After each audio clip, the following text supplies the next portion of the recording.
يا أيها الذين آمنوا إذا تداينتم بدين إلى أجل مسمى فاكتبوه وليكتب بينكم كاتب بالعدل ولا يأب كاتب أن يكتب كما علمه الله فليكتب وليملل الذي عليه الحق وليتق الله ربه ولا يبخس منه شيئا. ഹേ വിശ്വസിച്ചവരെ, നിങ്ങളൊരു നിർണയിക്കപ്പെട്ട അവധി വരേക്ക് കാലം വെച്ചുകൊണ്ട് അന്യോന്യം വല്ല കടമിടപാടുകളും നടത്തിയാൽ നിങ്ങളത് എഴുതി വയ്ക്കുവിൻ. ഒരെഴുത്തുകാരൻ നിങ്ങൾക്കിടയിൽ നീതിയനുസരിച്ച് അത് എഴുതുകയും ചെയ്തു കൊള്ളട്ടെ. ഒരെഴുത്തുകാരനും തന്നെ അവന് അള്ളാഹു പഠിപ്പിച്ചു കൊടുത്തതുപോലെ അത് എഴുതുവാൻ വിസമ്മതിക്കുകയും അരുത്. അങ്ങനെ അവൻ എഴുതിക്കൊള്ളട്ടെ. യാതൊരുവന്റെ മേലാണോ കടബാധ്യത ഉണ്ടായിരിക്കുന്നത്, അവൻ വാചകം പറഞ്ഞു കൊടുക്കുകയും തൻ്റെ റബ്ബായ അള്ളാഹുവിനെ അവൻ സൂക്ഷിക്കുകയും ചെയ്യട്ടെ. അതിൽ നിന്ന് അവൻ ഒരു വസ്തുവും കുറവ് വരുത്തുകയും അരുത്. فإن كان الذي عليه الحق سفيها أو ضعيفا أو لا يستطيع أن يمل هو فليملل وليه بالعدل واستشهدوا شهيدين من رجالكم فإن لم يكونا رجلين فرجل وامرأتان ممن ترضون من الشهداء أن تضل إحداهما فتذكر إحداهما الأخرى ولا يأبى الشهداء إذا ما دعوا. ഇനി കടബാധ്യതയുള്ളവൻ ഒരു ഭോഷനോ അല്ലെങ്കിൽ ദുർബലനോ അല്ലെങ്കിൽ അവന് സ്വന്തം നിലക്ക് വാചകം പറഞ്ഞു കൊടുക്കുവാൻ സാധിക്കാതെയോ ആയിരുന്നെങ്കിൽ അപ്പോൾ അവന്റെ കൈകാര്യക്കാരൻ നീതിപൂർവം വാചകം പറഞ്ഞു കൊടുത്തുകൊള്ളട്ടെ. നിങ്ങളുടെ പുരുഷന്മാരിൽ നിന്നുള്ള 2 സാക്ഷികളോട് നിങ്ങൾ സാക്ഷ്യം വഹിക്കുവാൻ ആവശ്യപ്പെടുകയും ചെയ്യുവിൻ. ഇനി അവർ അഥവാ 2 സാക്ഷികൾ പുരുഷന്മാരില്ലെങ്കിൽ സാക്ഷികളായി നിങ്ങൾ തൃപ്തിപ്പെടുന്നവരിൽ നിന്ന് ഒരു പുരുഷനും 2 സ്ത്രീകളും ആവട്ടെ. അവർ 2-ലൊരുവൾക്ക് പിഴവ് പറ്റുകയും അപ്പോൾ അവരിലൊരുവൾ മറ്റവളെ ഓർമ്മിപ്പിക്കുകയും ചെയ്യുന്നതിന് വേണ്ടി സാക്ഷികൾ സാക്ഷ്യത്തിന് വിളിക്കപ്പെടുമ്പോൾ അവർ വിസമ്മതിക്കുകയും ചെയ്യരുത്. ولا تسأموا أن تكتبوه صغيرا أو كبيرا إلى أجله ذلكم أقسط عند الله وأقوم للشهادة وأدنى ألا ترتابوا إلا أن تكون تجارة حاضرة تديرونها بينكم فليس عليكم جناح ألا تكتبوها وأشهدوا إذا تبايعتم ولا يضار كاتب ولا شهيد وإن تفعلوا فإنه فسوق بكم واتقوا الله ويعلمكم الله والله بكل شيء عليم. ചെറുതാകട്ടെ വലുതാകട്ടെ അത് അതിൻ്റെ അവധി വരെ എഴുതി വെക്കുവാൻ നിങ്ങൾ മടിക്കുകയും ചെയ്യരുത്.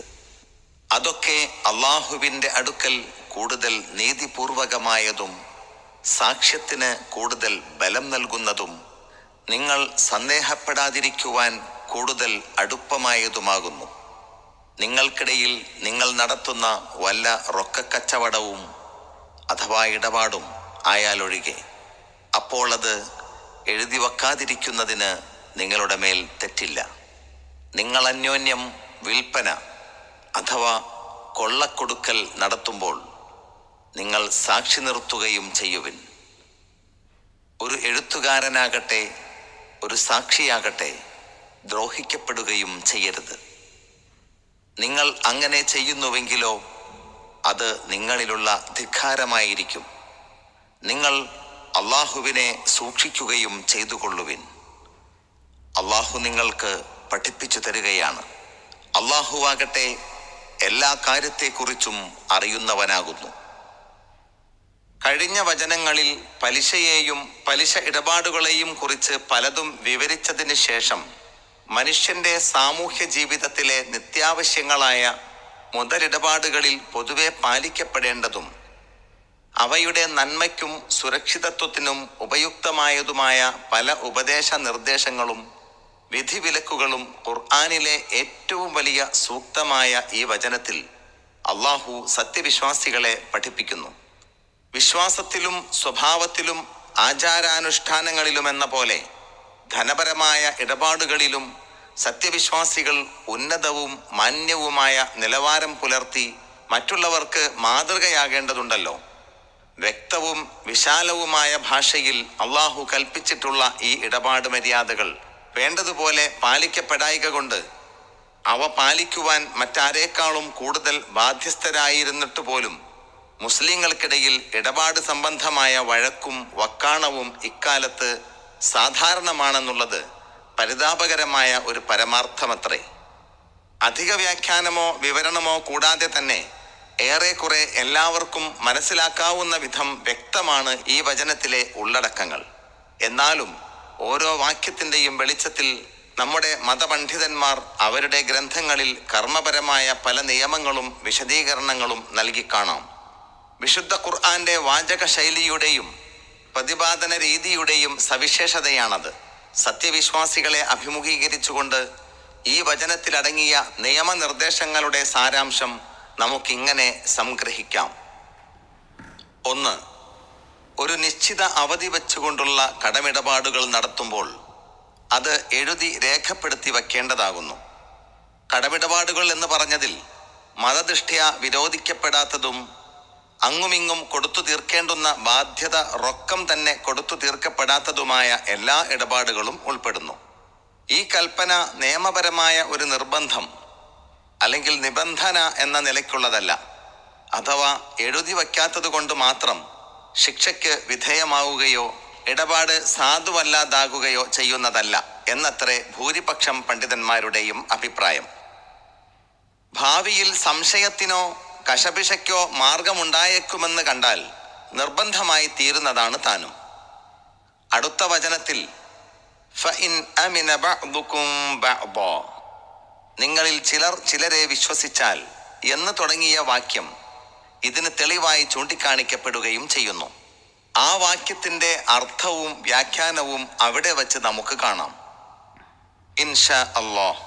ഏതായാലും ഇടപാട് കേവലം ചെറുതാണെന്നുള്ളത് കൊണ്ട് മാത്രം എഴുതി വയ്ക്കൽ ഉപേക്ഷിക്കാൻ പാടില്ല. പരസ്പരം വിശ്വാസവഞ്ചന ചെയ്യുകയില്ലെന്നുള്ളതിൻ്റെ പേരിൽ മാത്രമേ അത് വേണ്ടെന്ന് വച്ചുകൂടൂ. ഇടപാട് ചെറുതായാലും വലുതായാലും എഴുതി വെക്കുവാൻ മടിക്കരുത് എന്ന് അള്ളാഹു തുടർന്ന് പറയുന്നുണ്ടല്ലോ. 2. എഴുതി രേഖപ്പെടുത്തുന്നത് എഴുത്തറിയുന്ന ഒരു മൂന്നാമന്റെ കൈക്കായിരിക്കണം.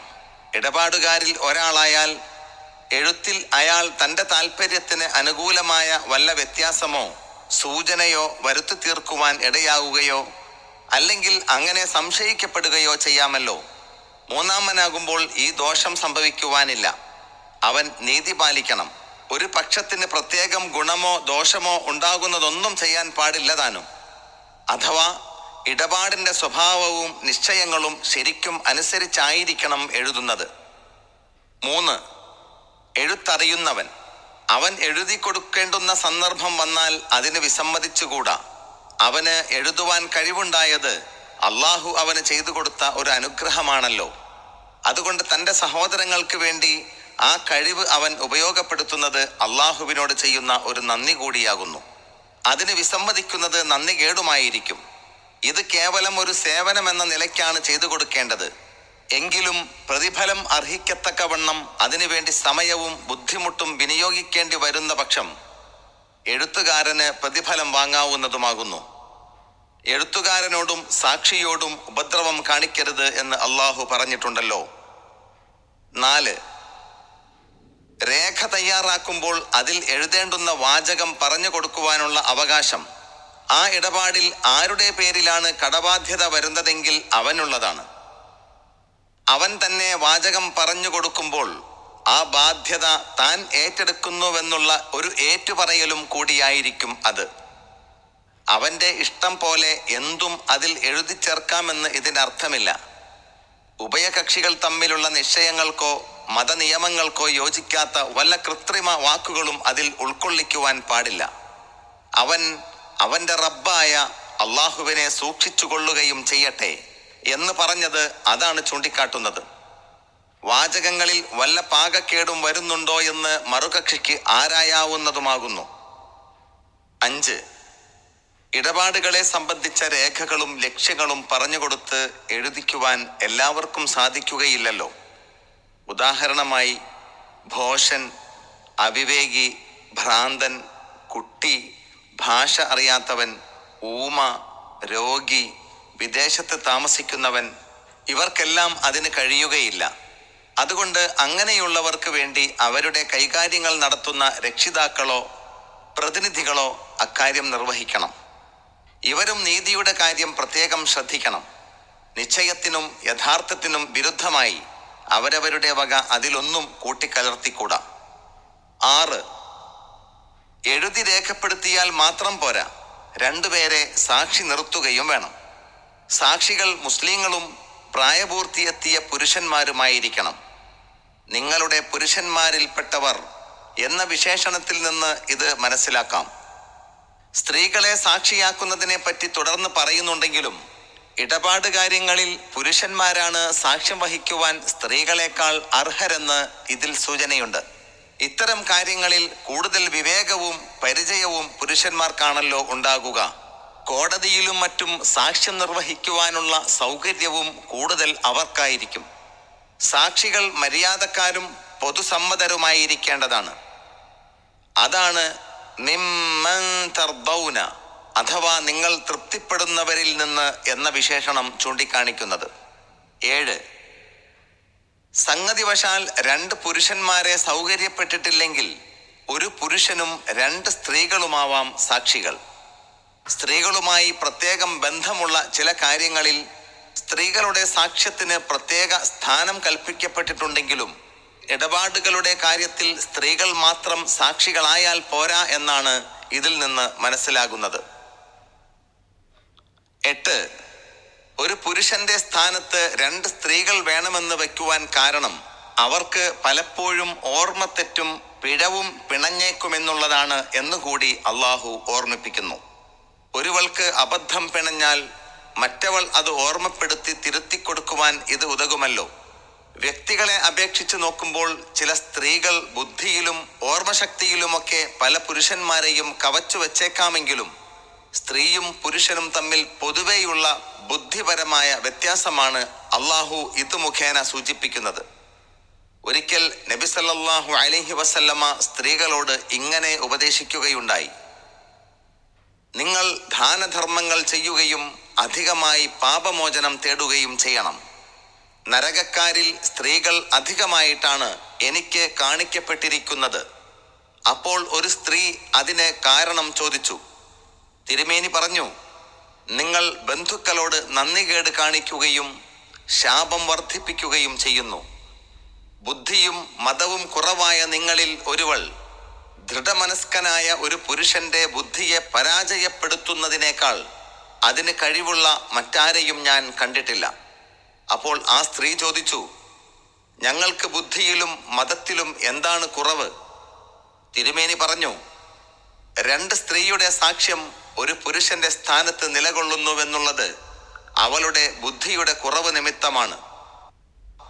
അവൾ ദിവസങ്ങളോളം നമസ്കരിക്കാതെയും റമളാനിൽ നോമ്പ് നോൽക്കാതെയും ഋതുകാലങ്ങളിൽ കഴിഞ്ഞുകൂടുന്നത് അവളുടെ മതത്തിലുള്ള കുറവുമാകുന്നു. മുസ്ലിം. 9. സാക്ഷ്യം ഏറ്റെടുക്കുന്ന സന്ദർഭം നേരിടുമ്പോൾ സാക്ഷികൾ അതിന് വിസമ്മതിച്ചുകൂടാത്തതാകുന്നു. ഇടപാട് നടക്കുന്നിടത്ത് ചില നിശ്ചിത വ്യക്തികൾ മാത്രമാണ് ഹാജരുള്ളതെങ്കിൽ അവർ തന്നെ അത് നിർവഹിക്കേണ്ടി വരും. സാക്ഷ്യത്തിന് കൊള്ളാവുന്ന പലരും തയ്യാറുണ്ടെങ്കിൽ അവരിൽ ആരെങ്കിലുമായി അത് നിർവഹിക്കേണ്ടതുമാകുന്നു. ഒരു സാമൂഹ്യ കടമയും കൂടിയാണിത്. ആവശ്യം വരുമ്പോൾ വിധികർത്താക്കളുടെയും മധ്യസ്ഥന്മാരുടെയും മുമ്പിൽ സാക്ഷികൾ തങ്ങളുടെ സാക്ഷ്യം നിർവഹിക്കൽ അവരുടെ ചുമതലയാകുന്നു. ഒരു നബിവചനത്തിൽ ഇപ്രകാരം വന്നിട്ടുണ്ട്: സാക്ഷികളിൽ ഏറ്റവും നല്ലവനെപ്പറ്റി ഞാൻ നിങ്ങൾക്ക് പറഞ്ഞു തരട്ടെയോ? ആവശ്യപ്പെടുന്നതിന് മുമ്പ് തൻ്റെ അഥവാ താൻ ഏറ്റെടുത്ത സാക്ഷ്യവുമായി വരുന്നവനാകുന്നു. മുസ്ലിം. വേണ്ടി വരുമ്പോൾ മടികൂടാതെ സാക്ഷ്യം നിറവേറ്റുന്നവൻ എന്ന് സാരം. മറ്റൊരു നബിവചനത്തിൽ ഇങ്ങനെയും വന്നിരിക്കുന്നു: സാക്ഷികളിൽ വച്ച് മോശമായവനെപ്പറ്റി ഞാൻ നിങ്ങൾക്ക് പറഞ്ഞു തരട്ടെയോ? സാക്ഷി നിൽക്കുവാൻ ആവശ്യപ്പെടുന്നതിന് മുമ്പ് സാക്ഷ്യം വഹിക്കുന്നവനാണത്. ബുഖാരി, മുസ്ലിം. ഇത് കള്ളസാക്ഷികളുടെ ലക്ഷണമാണല്ലോ. 10. ഇടപാട് ചെറുതായാലും വലുതായാലും കടപ്പത്രം എഴുതി വയ്ക്കുവാൻ വൈമനസ്യം കാണിച്ചുകൂടാ. അഥവാ വലിയ ഇടപാടുകൾ മാത്രം രേഖപ്പെടുത്തി വച്ചാൽ മതിയെന്ന് വെക്കുന്നത് ശരിയല്ല. കടമിടപാടുകളെ പറ്റിയാണല്ലോ സംസാരം. അതുകൊണ്ട് ഇടപാടിൻ്റെ അവധി കഴിഞ്ഞ് അത് അവസാനിക്കുന്നത് വരെ അതിൻ്റെ രേഖ സൂക്ഷിക്കുക തന്നെ വേണ്ടതുണ്ട്. രേഖ സൂക്ഷിച്ചു വെക്കുവാനുള്ള അവകാശം ആർക്കാണെന്ന് വ്യക്തമാക്കപ്പെട്ടിട്ടില്ല. എങ്കിലും വാചകം പറഞ്ഞു കൊടുക്കുവാനുള്ള അവകാശം കടബാധ്യത ഏൽക്കുന്നവനുള്ളതാകൊണ്ട് കടം തീർത്ത് കിട്ടേണ്ടുന്ന ആൾക്കാണ് രേഖ സൂക്ഷിക്കുവാനുള്ള അവകാശം. മാത്രമല്ല, വേണ്ടി വന്നാൽ ഇടപാടിലെ നിശ്ചയങ്ങളും നിബന്ധനകളും തെളിയിക്കേണ്ടി വരിക അവനാണല്ലോ. 11. എഴുതി രേഖപ്പെടുത്തി വെക്കുന്നതിനെ പറ്റി ഇത്ര ഊന്നിപ്പറയുവാനുള്ള കാരണങ്ങളും അള്ളാഹു ചൂണ്ടിക്കാട്ടിയിരിക്കുന്നു. 1. അള്ളാഹുവിൻ്റെ അടുക്കൽ കൂടുതൽ നീതിപൂർവകമായത് അതാണ്. രണ്ടു പക്ഷത്തിനും ദോഷം പറ്റാതെ ഇടപാടിലെ നിശ്ചയങ്ങൾക്കനുസരിച്ച് കാര്യങ്ങൾ അവസാനിപ്പിക്കുവാൻ അത് ഉതകുന്നു. രണ്ടാമതായി, സാക്ഷികളുടെ സാക്ഷ്യത്തിന് അതൊരു പിൻബലവുമായിരിക്കും. സാക്ഷികളുടെ മൊഴിയും എഴുതി വച്ച രേഖയും കൂടിയാകുമ്പോൾ തെളിവ് കൂടുതൽ ശക്തിപ്പെടും. കാലപ്പഴക്കം കൊണ്ടോ മറ്റോ സാക്ഷികൾക്ക് വല്ല മറവിയോ സംശയമോ നേരിട്ടാലും ആ എഴുത്തു നോക്കി യഥാർത്ഥം മനസ്സിലാക്കാമല്ലോ. മൂന്നാമതായി, ഇടപാടുകൾക്ക് തന്നെയും ഇടപാടിലെ വല്ല വ്യവസ്ഥയെ സംബന്ധിച്ചോ വിശദാംശങ്ങളെക്കുറിച്ചോ സംശയങ്ങൾ നേരിടുവാൻ സാധ്യതയുണ്ട്. ആ സംശയം തീർക്കുവാനും വളരെ സഹായകമായിരിക്കും അത്. മനുഷ്യരുടെ നന്മയിൽ അള്ളാഹുവിന് എത്രമാത്രം താല്പര്യമാണുള്ളതെന്ന് ആലോചിച്ചു നോക്കുക. 12. ഇതുവരെ പ്രസ്താവിച്ചതെല്ലാം കടമിടപാടുകളെ സംബന്ധിച്ചായിരുന്നു. ഇനി ഇടപാട് കൈക്കും മൊഴിക്കും അവസാനിക്കുന്ന അഥവാ സാധനം കൊടുക്കലും പ്രതിഫലം വാങ്ങലും ഒപ്പം തീരുന്ന റൊക്ക ഇടപാടായിരുന്നാലോ അത് എഴുതി രേഖപ്പെടുത്തണമെന്നില്ല. സാധാരണഗതിയിൽ അതിൻ്റെ ആവശ്യകതയും നേരിടുന്നതല്ല. വൻതോതിലുള്ള ഇടപാടായിരിക്കുന്നത് കൊണ്ടോ ഭാവിയിൽ ഉടമസ്ഥത തെളിയിക്കേണ്ടുന്ന ഘട്ടം നേരിടുമെന്ന് കാണുന്നത് കൊണ്ടോ മറ്റോ അത് രേഖപ്പെടുത്തുന്നത് ആവശ്യമാണെന്ന് വരുമ്പോൾ എഴുതി വെക്കുകയാണ് വേണ്ടതെന്ന് പ്രത്യേകം പറയേണ്ടതുമില്ല. 13. എന്നാലും റൊക്ക ഇടപാടുകളിലും രണ്ടാളെ സാക്ഷി നിർത്തുന്നത് ആവശ്യമാകുന്നു. കക്ഷികൾ തമ്മിലോ പുറമേ നിന്നോ വല്ല തർക്കവും വാദവും ഉന്നയിക്കപ്പെടുന്ന പക്ഷം അതില്ലാതാക്കുവാൻ ഇത് പ്രയോജനപ്പെടും. നിത്യേന ജനങ്ങൾക്കിടയിൽ നടന്നുകൊണ്ടിരിക്കുന്ന ചില്ലറ കൊള്ളക്കൊടുക്കലുകളിലെല്ലാം രണ്ടു സാക്ഷികൾ ഉണ്ടായിരിക്കണമെന്ന് ധരിക്കേണ്ടതില്ല. കാര്യപ്പെട്ടതും ഭാവിയിൽ സാക്ഷിയുടെ ആവശ്യം നേരിട്ടേക്കാമെന്ന് തോന്നുന്നതുമായ ഇടപാടുകളിൽ മാത്രമേ സാക്ഷി നിർത്തേണ്ടതുള്ളൂ. റൊക്ക ഇടപാടുകളിൽ ഇരു കക്ഷികളുടെയും ബാധ്യത അപ്പപ്പോൾ തീർന്നു പോകുന്നു. കടമിടപാടുകളിൽ അവയുടെ കാലാവധി അവസാനിക്കുമ്പോഴേ ബാധ്യത അവസാനിക്കുന്നുള്ളൂ. ഇതാണ് രണ്ടും തമ്മിൽ ഈ വ്യത്യാസത്തിന് കാരണം. അതുകൊണ്ടായിരിക്കാം കടമിടപാട് ചെറുതായാലും വലുതായാലും അത് എഴുതി വെക്കണമെന്ന് പറഞ്ഞതുപോലെ റൊക്കമിടപാടുകൾ ചെറുതായാലും വലുതായാലും സാക്ഷി നിർത്തണമെന്ന് അള്ളാഹു പറയാതിരുന്നതും. അല്ലാഹു ആലം. 14.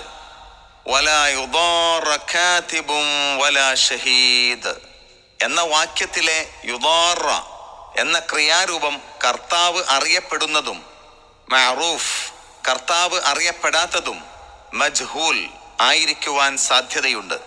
ഇതനുസരിച്ച് അതിൻ്റെ തൊട്ടു നിൽക്കുന്ന 2 നാമങ്ങൾ കാത്തിബ്, ഷഹീദ് അതിൻ്റെ കർത്താവോ കർമ്മമോ അഥവാ അൽ ഫാഇൽ ഔ അൽ മഫ്ഊൽ ആകാവുന്നതുമാണ്.